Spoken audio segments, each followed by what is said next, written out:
CPMന്റെ ചരിത്രത്തിൽ ആദ്യമായി ജില്ലാ സെക്രട്ടറി ആകുന്ന വനിതയെന്ന അപൂർവ നേട്ടം കൈവരിച്ചിരിക്കുകയാണ് ഡേബ്ലിന ഹെംബ്രാം. 61 വയസ്സിലാണ് ഡേബ്ലിന ഈ ചരിത്ര നേട്ടം സ്വന്തമാക്കിയിരിക്കുന്നത്.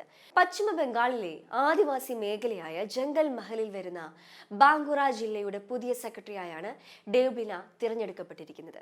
പുരോഗമനം എന്ന് പറയുന്ന കേരളം പോലുള്ള സംസ്ഥാനത്ത് പോലും CPMന്റെ ചരിത്രത്തിൽ ഒരു വനിത ജില്ലാ സെക്രട്ടറി ഉണ്ടായിട്ടില്ല. അതുകൊണ്ടാണ് ഡേബ്ലിനയുടെ പദവി ഏറെ ശ്രദ്ധേയമാകുന്നത്. ആരാണ് ഡേബ്ലിന ഹെംബ്രാം? ബംഗുരയിലെ റാണിബന്ദിൽ നിന്ന് 3 തവണ MLA ആയിട്ടുള്ള വ്യക്തിയാണ് ഡേബ്ലിന ഹെംബ്രാം. 1996, 2006, 2011 വർഷങ്ങളിൽ വിജയിച്ചു.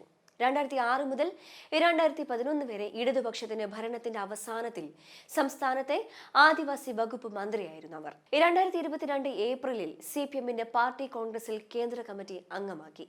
ശക്തയായ നേതാവാണെങ്കിലും ഡേബ്ലിന രാഷ്ട്രീയ വൃത്തങ്ങളിൽ എല്ലായ്പ്പോഴും ലളിതമായ ജീവിതം നയിക്കുന്ന വ്യക്തിയായി അറിയപ്പെടുന്നു. മന്ത്രിയോ MLA ആയിട്ടും അവർ സാധാരണക്കാരുമായി അടുപ്പം കാത്തു സൂക്ഷിക്കുന്നു എന്ന് പാർട്ടി പ്രവർത്തകർ തന്നെ പറയുന്നുണ്ട്. സാധാരണക്കാരുമായി എളുപ്പത്തിൽ ഇടപഴകാനുള്ള കഴിവാണ് പ്രധാന പ്രത്യേകത. ഈ ജനപ്രീതിയാണ് CPM ലക്ഷ്യമിടുന്നതെന്നാണ് രാഷ്ട്രീയ നിരീക്ഷകർ കരുതുന്നത്.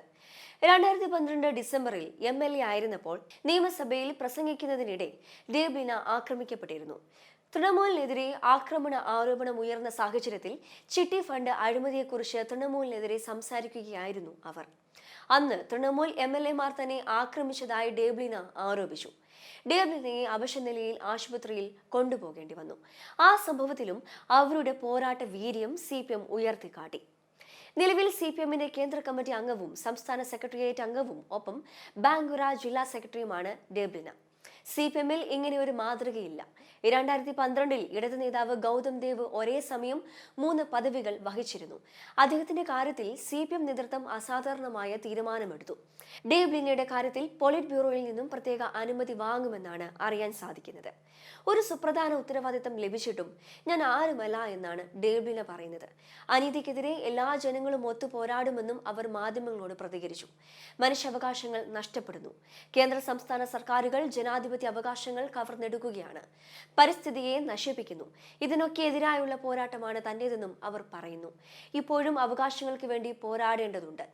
ജോലി തേടി മറ്റ് സംസ്ഥാനങ്ങളിലേക്ക് പോകേണ്ടി വരുന്നു. വാക്കുകളിൽ ജാതി മതം വ്യത്യസ്തമായിരിക്കാം, ക്ഷേത്രങ്ങൾ പള്ളികൾ വ്യത്യസ്തമായിരിക്കാം, എന്നാൽ ജനങ്ങളുടെ വിശപ്പ് ഒന്നു തന്നെയാണെന്ന് അവർ കൂട്ടിച്ചേർത്തു.